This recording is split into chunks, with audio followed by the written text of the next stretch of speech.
Assalamualaikum warahmatullahi wabarakatuh. Oke, anak-anak, kita berjumpa kembali pada mata pelajaran IPA.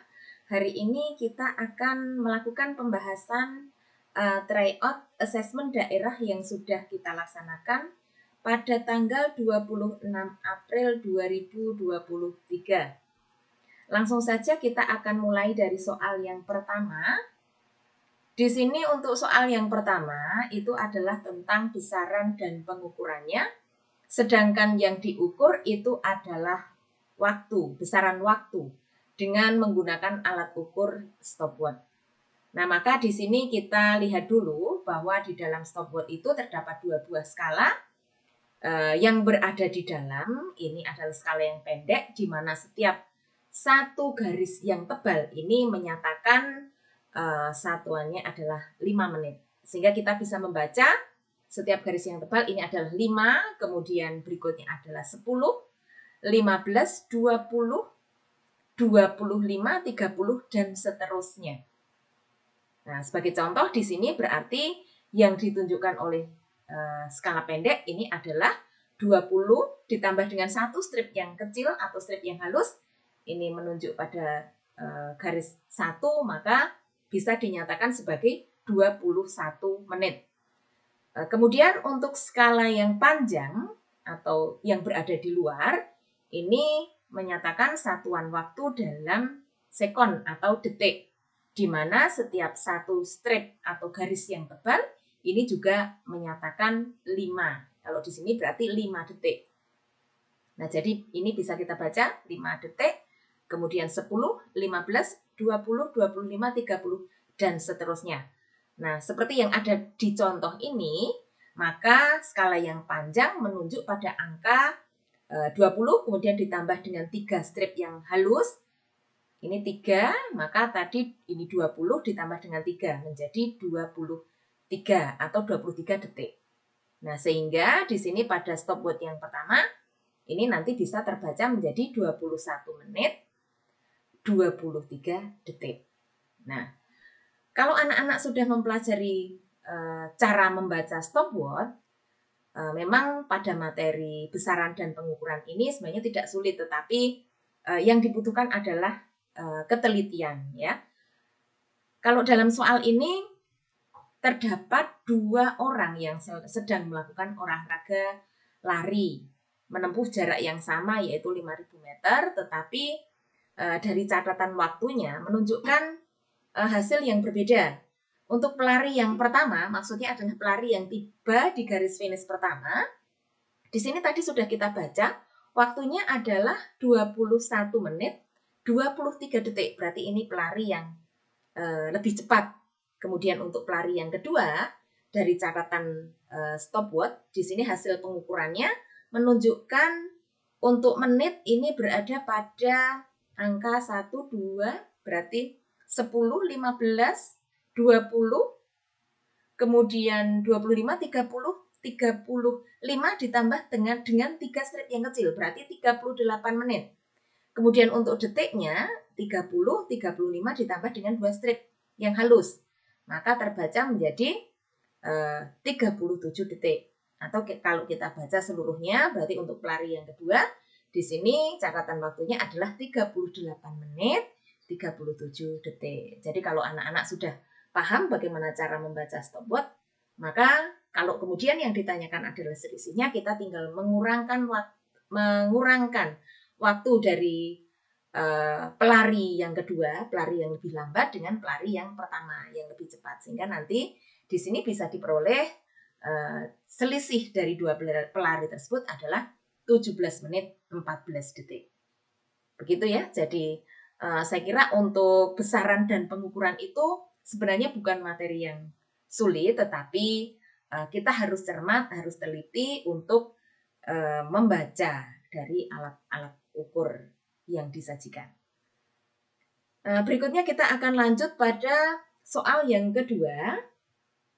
Di sini pada soal yang kedua, setelah disajikan bacaan, kemudian juga disajikan gambar susunan partikel pada beberapa macam zat. Di sini dimulai dari yang A. diperlihatkan susunan partikelnya teratur dengan jarak yang rapat. Maka kita bisa menyatakan bahwa yang A ini adalah susunan partikel untuk iat padat. Kemudian untuk yang B, ini susunan partikelnya agak renggang. Berarti ini adalah susunan partikel untuk iat cair. Sedangkan untuk yang C, di sini kita lihat bahwa susunan partikelnya atau jarak partikelnya itu sangat renggang. Nah, ini ada pada iat gas. Nah, setelah kita memahami susunan partikelnya, berikutnya di sini pada soal disajikan kasus. Nadia menjumpai benda-benda di dalam rumahnya. Yang pertama adalah galon yang berisi dengan air. Kemudian yang kedua adalah balon. Di sini balonnya mengembang, berarti di dalam balon itu terdapat gas. Kemudian benda yang ketiga adalah ember yang berbentuk kotak. Kemudian benda yang keempat adalah kotak kaca. Di sini Nadia akan memindahkan isi benda dari benda pertama, ini nanti akan dipindah ke benda yang ketiga. Jadi benda yang pertama ini, nah nanti ini akan dipindah ke benda yang ketiga. Kemudian untuk benda yang kedua, ini nanti akan dipindah ke benda yang keempat. Nah, lalu bagaimana ketika benda-benda itu dipindahkan? Untuk iat cair. Iat cair itu seandainya dipindahkan, maka nanti bentuknya itu akan sesuai dengan wadahnya. Nah, maka kita bisa cek pada optionnya. Mana yang sesuai? Seandainya iat cair itu dipindahkan, maka dia akan mempunyai bentuk sesuai dengan wadahnya. Nah, di sini ada option B, kemudian ada option C. Tetapi mana yang lebih sesuai? Kalau yang B, ternyata di sini masih ditambah dengan pernyataan bentuk berubah sesuai dengan wadahnya dan memenuhi wadah. Nah, ini saya kira yang ini tidak sesuai ya. Maka kita tidak pilih yang B. Nah, kemudian yang sesuai yang mana? Oh, ternyata yang C, bentuknya sesuai dengan wadah. Nah, kemudian kalau untuk benda yang kedua, tadi adalah gas yang ada di dalam balon. Seandainya dipindahkan ke dalam kotak kaca, lalu apa yang terjadi? Untuk gas, jika gas itu dipindahkan ke dalam wadah, maka nanti partikel-partikelnya nanti akan bergerak memenuhi wadah tersebut. Nah, di sini maka yang sesuai adalah pernyataan yang C juga. Nah, kemudian untuk susunan partikelnya, saya kira tadi sudah ya. Untuk iat cair itu adalah sesuai dengan gambar B, sedangkan untuk iat gas itu sesuai dengan gambar yang C. Jadi sudah jelas sekali di sini jawaban yang paling tepat itu adalah jawaban yang C.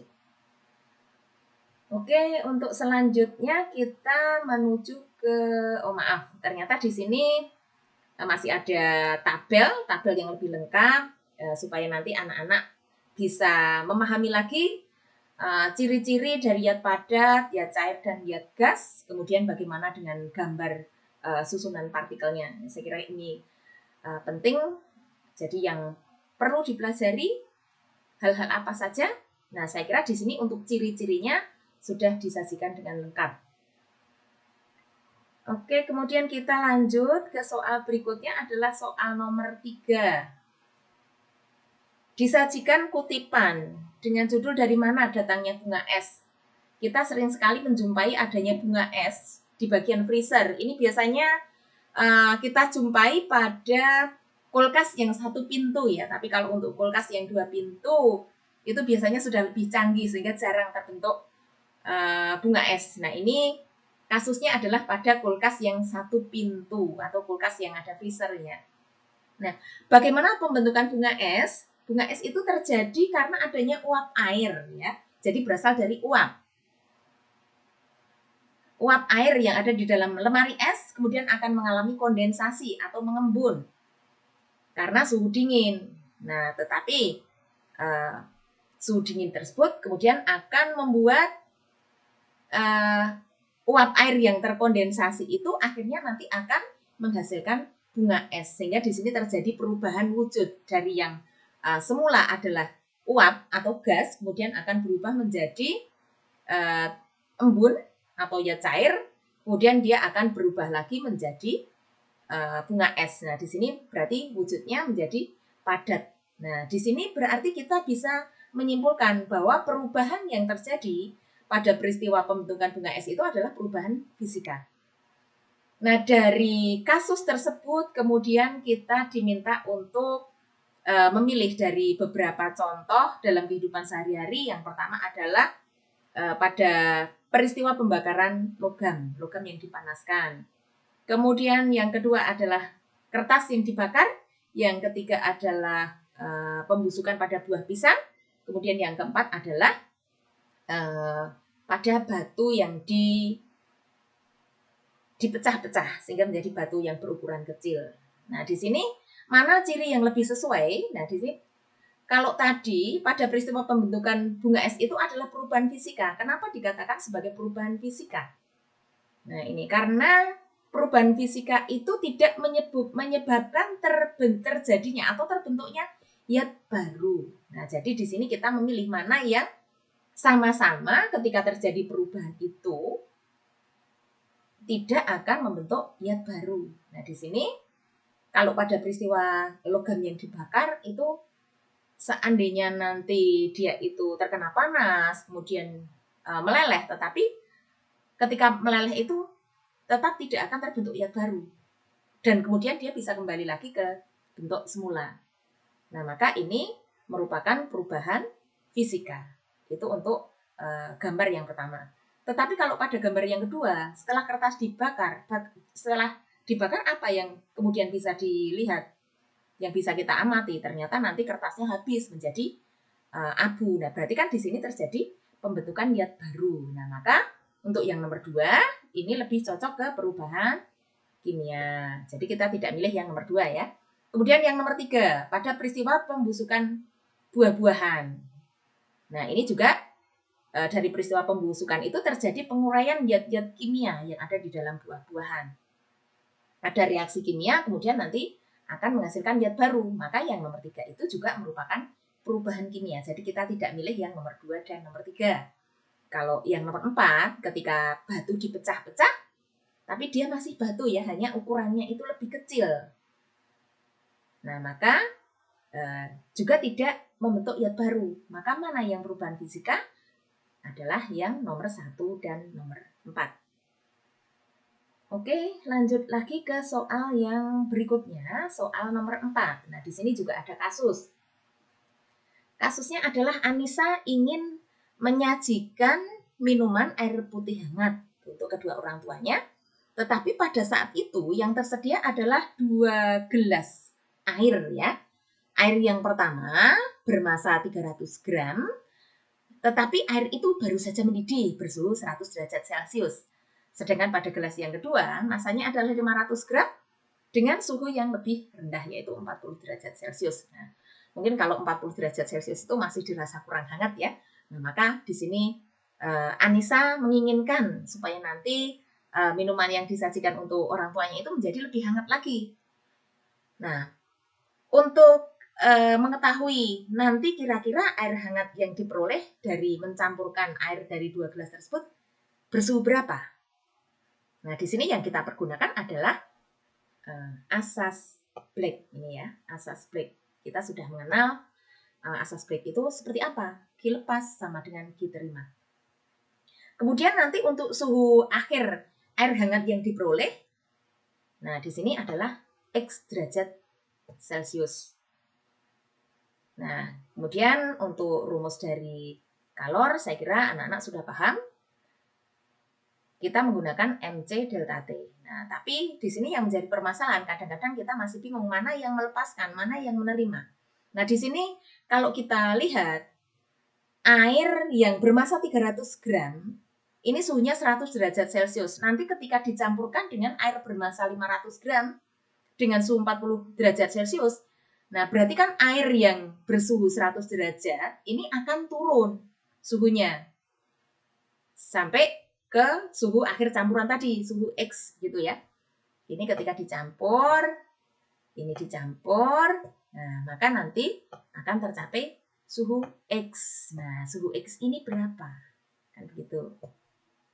Nah, dengan menggunakan asas Black, Yang melepaskan siapa? Nah, berarti di sini yang melepaskan kalor adalah yang suhu awalnya lebih tinggi, yaitu yang bermassa 300 gram. Sedangkan yang menerima siapa? Yang menerima adalah yang suhu awalnya lebih rendah, yaitu air yang bermassa 500 gram. Nah, dari sini kemudian kita masukkan, dan jangan lupa di sini karena masih masanya menggunakan gram, kita ubah dulu ke dalam kilogram, jadi 0,3. Kemudian untuk kalor jenis air 4200 Joule kilogram per derajat Celcius.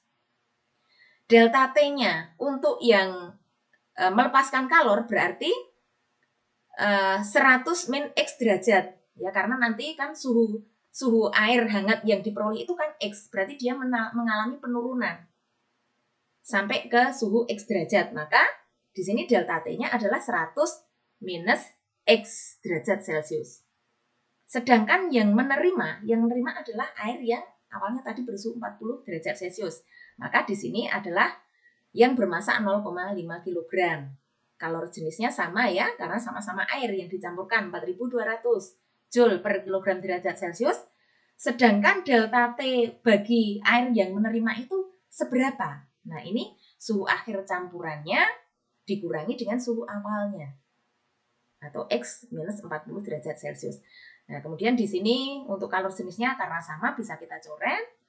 0,3 kita kalikan 100 menjadi 30. 0,3 kali X menjadi 0,3 X. Kemudian 0,5 kali X berarti menjadi 0,5 X. Kemudian 0,5 kali 40 menjadi 20. Kemudian untuk yang 30 atau yang 20 kita bawa ke ruas kiri ya, karena di sini bertanda minus. Ketika dibawa ke ruas kiri jadi bertanda positif. Sedangkan yang 0,3 dari ruas kiri kita bawa ke kanan. Di sini bertanda minus, ke kanan menjadi bertanda positif. Nah, kemudian kita jumlahkan 50 sama dengan 0,8X. Maka X-nya berapa? 62,5. Sehingga kita bisa menemukan bahwa ternyata suhu air hangat yang disajikan oleh Anissa itu menjadi air yang bersuhu 62,5 derajat Celcius. Oke, begitu nggih. Lanjut untuk soal yang berikutnya. Soal yang ke-5. Ini tentang perpindahan kalor ya, tapi kasusnya dari termos. Nah, ini untuk bisa menjawab tentang termos, tentu saja kita harus paham dulu bagian-bagian yang ada di dalam termos. Yang pertama, dinding luar dari termos itu biasanya ada dilapisi plastik ya. Bagian di sini yang ditunjuk berwarna kuning itu ada dinding luarnya, biasanya terbuat dari plastik. Kemudian nanti di bagian dalamnya itu ada bahan yang terbuat dari gelas yang biasanya dilapisi perak mengkilap. Kemudian di bagian dalamnya, nah di sini kita bisa menyimpan air, yang harapan kita ketika air itu kita simpan di dalam termos itu kan nanti suhunya tidak turun begitu ya. Kemudian di dalam lapisan yang kedua tadi, ini di dalam lapisan dinding gelas yang dilapisi oleh perak tadi, di sini masih ada ruang ya, ada ruang kosong yang sering disebut sebagai ruang vakum, ruang yang hampa udara. Nah, bagaimana perpindahan kalor pada bagian-bagian termos tadi? Yang pertama adalah dinding luar, maksudnya dinding gelas luar, ini yang di sini diberi warna putih, itu adalah dinding gelas luar yang dilapisi oleh perak. Nah, di sini kenapa dilapisi dengan perak? Karena dengan adanya perak tersebut dapat mencegah perpindahan panas secara radiasi. Supaya panas itu tidak hilang dengan cara radiasi. Maka perlu adanya dinding yang terbuat, dinding gelas yang dilapisi dengan perak. Kemudian kalau bagian luarnya tadi dilapisi dengan plastik, karena plastik itu kan bahan isolator ya, sehingga ketika kita memegang gelas, di sini memegang termos, maksudnya termos itu kalau kita pegang dari bagian luarnya kan tidak terasa panas, padahal di dalamnya itu berisi air panas. Nah, itu karena bagian luarnya itu terbuat dari bahan yang bersifat sebagai isolator.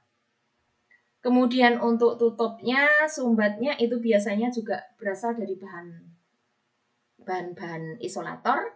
Nah, di situ tutupnya nanti akan mencegah perpindahan panas secara konveksi dan konduksi. Konduksi itu berarti perambatan yang melalui medium ya. Makanya di sini dicegah dengan bahan yang bersifat isolator sehingga tidak akan merambat melalui mediumnya. Kemudian di sini untuk ruang vakumnya tadi, ruang hampa udara, dengan adanya ruang hampa udara itu maka nanti akan terjadi isolasi panas. Nah, di situ juga tidak akan terjadi perpindahan panas secara konduksi maupun secara konveksi.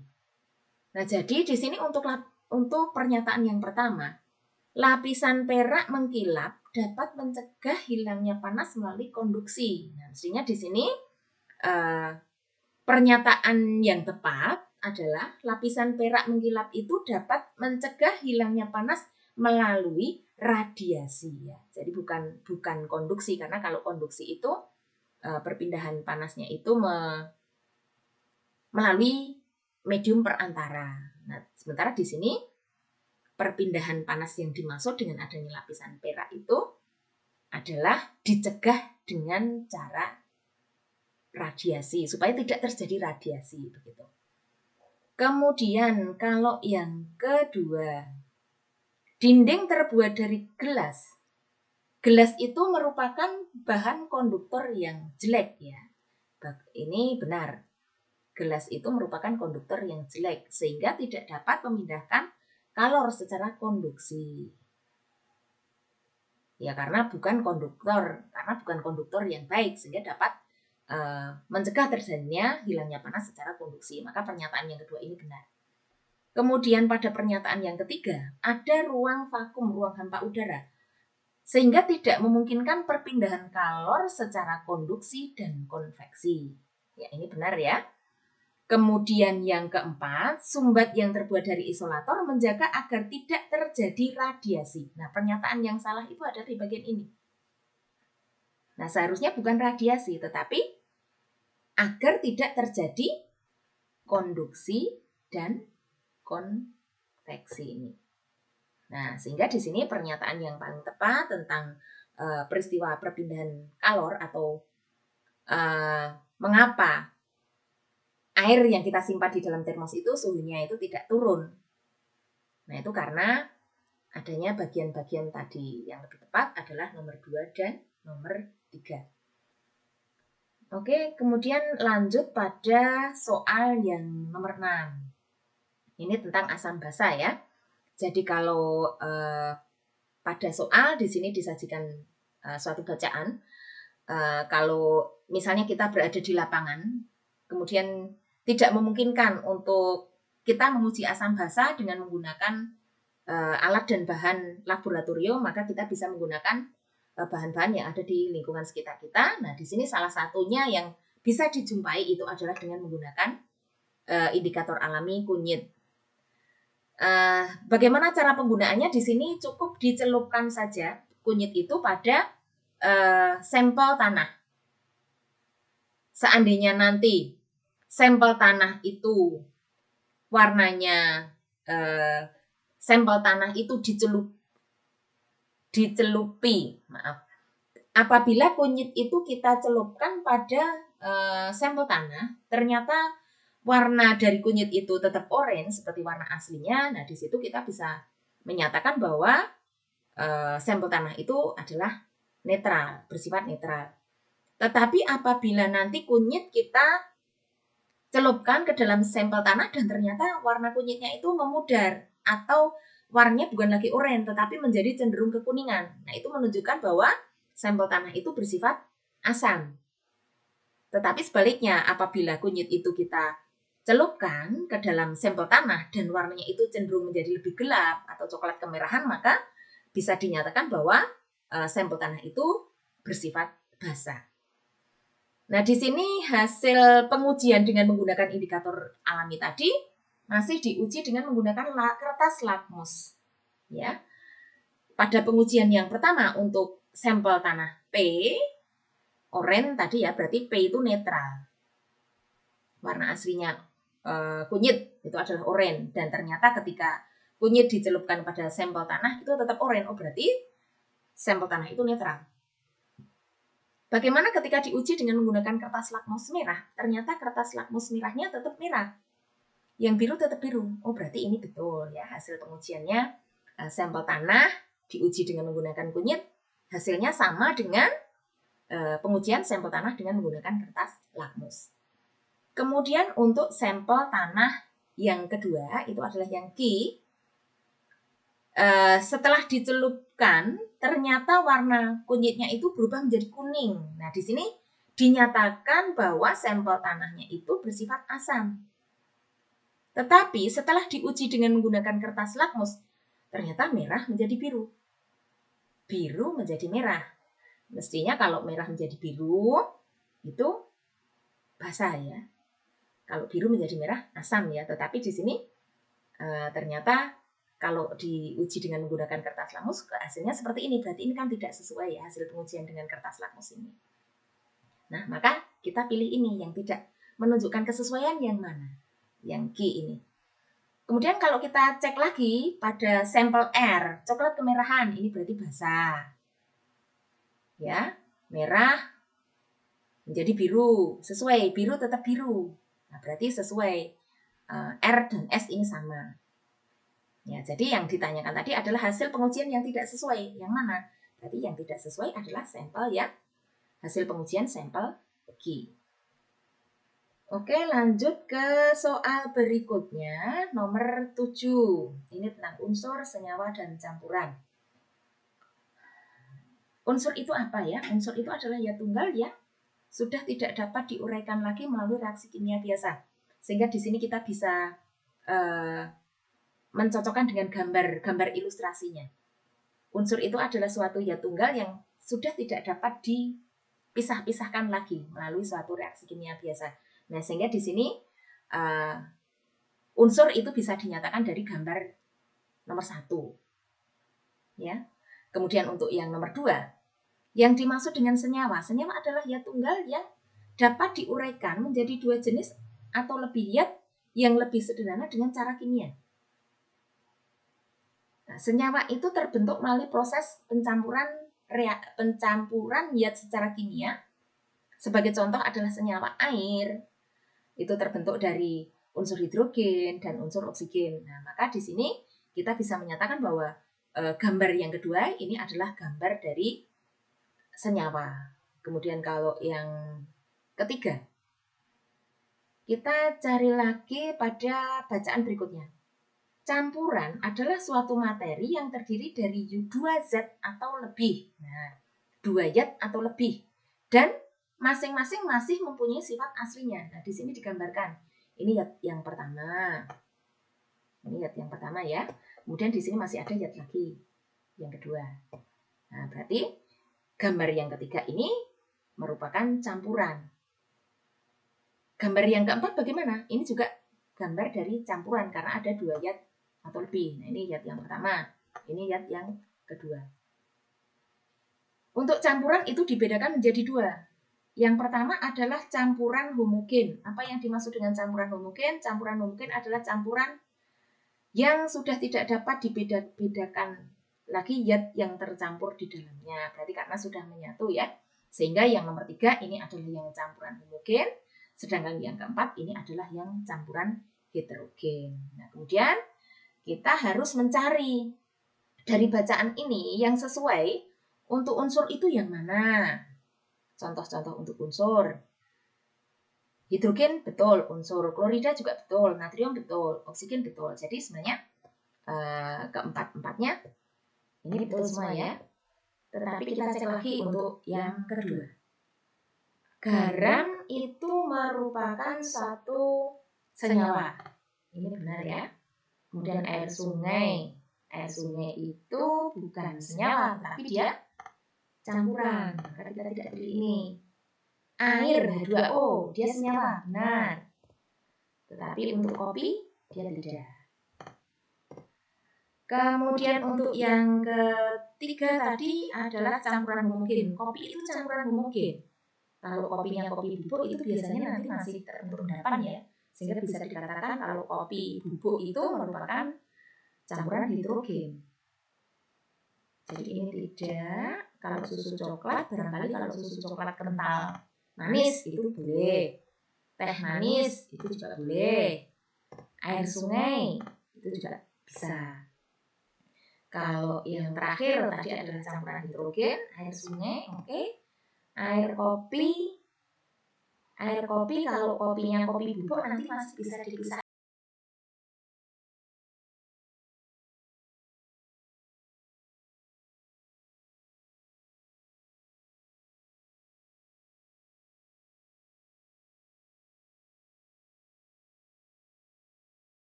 Dagingnya, kemudian ada sayurannya, itu bisa kita pisahkan dengan mudah. Susu coklat, kalau susu coklatnya itu susu kental manis, nah ini bukan hidrogen tetapi campuran yang homogen. Nah, berarti yang paling benar yang mana? Yang tidak ada tanda silangnya? Nah, yang paling benar adalah jawaban yang C. Oke, lanjut untuk soal berikutnya nomor 8. Perhatikan gambar terbentuknya ikatan kimia dan beberapa pernyataan berikut. Di sini ikatan kimia yang terbentuk itu adalah antara atom natrium dengan atom klorin. Nah, pertama kita harus lihat dulu atom natrium itu mempunyai nomor atom berapa? Nomor atomnya adalah 11 ya. Berarti kalau dia nomor atomnya 11, berarti natrium itu mempunyai 11 proton atau 11 elektron. Nah, dari 11 elektron itu nanti akan menempati kulit-kulit atom. Di kulit pertama atau kulit K ini ditempati oleh 2 buah elektron. Kemudian nanti di kulit yang kedua atau kulit L ini nanti akan ditempati oleh 8. Berarti di sini berjumlah 2 ditambah 8, 10. Masih ada satu lagi. Sehingga ketika sebelum terbentuk ikatan, maka sebenarnya atom natrium itu mempunyai 3 buah kulit atom, yaitu K, L, dan M. K terisi oleh 2 buah elektron, L terisi oleh 8, kemudian kulit ketiga, kulit terluarnya itu terisi oleh 1. Nah, di sini ada 1 elektron di kulit terluar, tentu saja ini akan membuat atom natrium ini menjadi tidak stabil. Karena kulit terluarnya itu terisi oleh hanya terisi oleh 1 buah elektron. Kemudian kita lihat pada atom klorin. Nomor atomnya itu adalah 17, sehingga bisa dinyatakan bahwa jumlah proton pada atom klorin itu semula adalah 17, jumlah elektronnya juga 17. Nah, elektron yang berjumlah 17 tadi menempati kulit K sebanyak 2 elektron, kemudian menempati kulit L sebanyak 8, berarti sudah 10 ya, masih ada 7. Nah, 7 buah elektron itu nanti akan menempati kulit ketiga atau kulit L. Nah, sementara kulit L itu nanti akan stabil seandainya terisi oleh 8 elektron. Nah, di sini kalau kita lihat, natrium itu tidak stabil karena kulit terluarnya itu hanya terisi 1. Kemudian klorida juga demikian, tidak stabil karena kulit terluarnya itu terisi 7, masih kurang 1 elektron. Nah, maka atom natrium itu nanti akan menyerahkan 1 buah elektron di kulit terluarnya untuk dipergunakan oleh klorin. Maka nanti dengan adanya serah terima elektron itu akan terbentuk ikatan kimia dengan klorin. Maka terbentuklah senyawa NaCl atau garam dapur yang kita kenal dalam kehidupan sehari-hari. Nah, setelah terjadi serah terima itu apa yang terjadi? Elektron di kulit terluar tadi diberikan untuk klorin. Nah, berarti dia kehilangan 1 buah elektron yang tadinya itu berjumlah 11. Ya, di sini 11. Tetapi karena diberikan ke klorin sebanyak 1 elektron, maka sekarang dia tinggal mempunyai 10. ya, 10 elektron. Sedangkan protonnya itu berjumlah 11. Protonnya 11, elektronnya 10, maka dia menjadi kelebihan sebuah proton. Maka bisa dikatakan bahwa atom natrium ini sekarang menjadi atom yang bermuatan positif. Ya, kalau di sini pernyataan nomor 1, atom natrium akan bermuatan negatif. Berarti pernyataan nomor 1 ini tidak benar. Kemudian atom klorin yang semula mempunyai 17 elektron karena dia menerima sebuah elektron dari natrium, semula adalah 17, kemudian dia menerima 1. Maka sekarang dia mempunyai 18 elektron, sementara protonnya tetap berjumlah 17. Nah, dengan demikian dia akan kelebihan sebuah elektron. Dengan demikian, maka natrium itu akan bermuatan negatif. Oke, jadi yang nomor 2 ini benar. Nah, kemudian jumlah kulit atom natrium setelah transfer elektron adalah 3. Nah, ini sudah diberikan ke natrium ya, berarti sekarang kulit atomnya tinggal 2 ya. Berarti ini kalau 3, berarti ini tidak benar. Pernyataan yang terakhir. Kulit terluar atom klorin ditempati oleh 8 elektron. Ya, setelah terjadinya serah terima tadi, dari yang semula 7 menerima 1, maka sekarang menjadi 8 elektron. Maka pernyataan yang keempat ini benar. Sehingga di sini jawaban yang benar itu adalah yang nomor 2 dan nomor 4. Oke, sekarang lanjut ke soal nomor 9. Nah, di sini disajikan kasus ada truk tangki yang melakukan dropping air di Dusun Sumilir ya, seperti yang anak-anak ketahui, Dusun Sumilir itu adalah dusun yang tempatnya di pegunungan.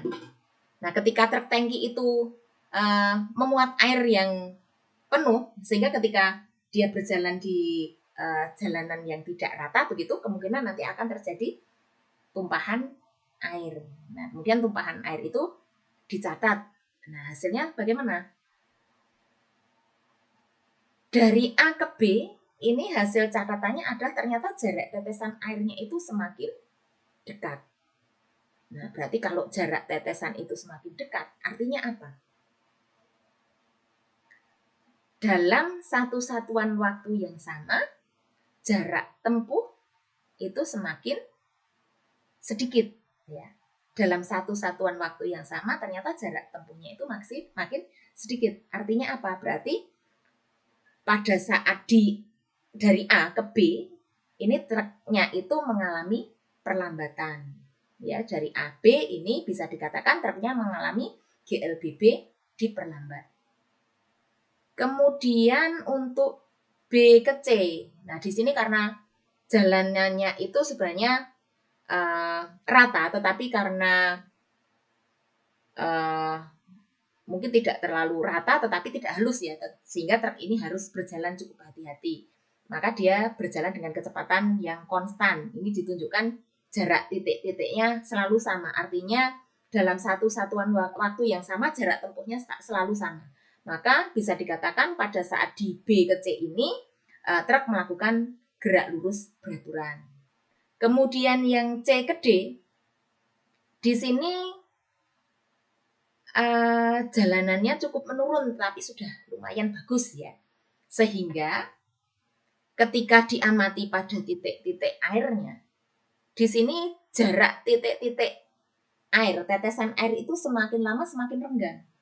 Berarti dalam satu satuan waktu yang sama, jarak yang ditempuh itu semakin jauh. Ya, dalam satu satuan waktu yang sama, jarak yang ditempuh itu semakin jauh. Artinya truknya melakukan GLBB dipercepat. Nah, sekarang kita lihat kalau grafik hubungan antara kecepatan terhadap waktu untuk yang GLBB ini kan dalam setiap satu satuan waktu dia selalu menggunakan kecepatan yang sama. Maka bisa digambarkan sebagai satu garis horizontal. Kemudian kalau yang GLBB dipercepat, dalam satu satuan waktu dia mengalami penambahan kecepatan, sehingga di sini kecepatannya semakin lama semakin bertambah. Sedangkan kalau yang diperlambat dalam satu satuan waktu ini dia kecepatannya semakin menurun. Nah, maka grafiknya bisa digambarkan sebagai satu garis lurus yang menurun, begitu ya.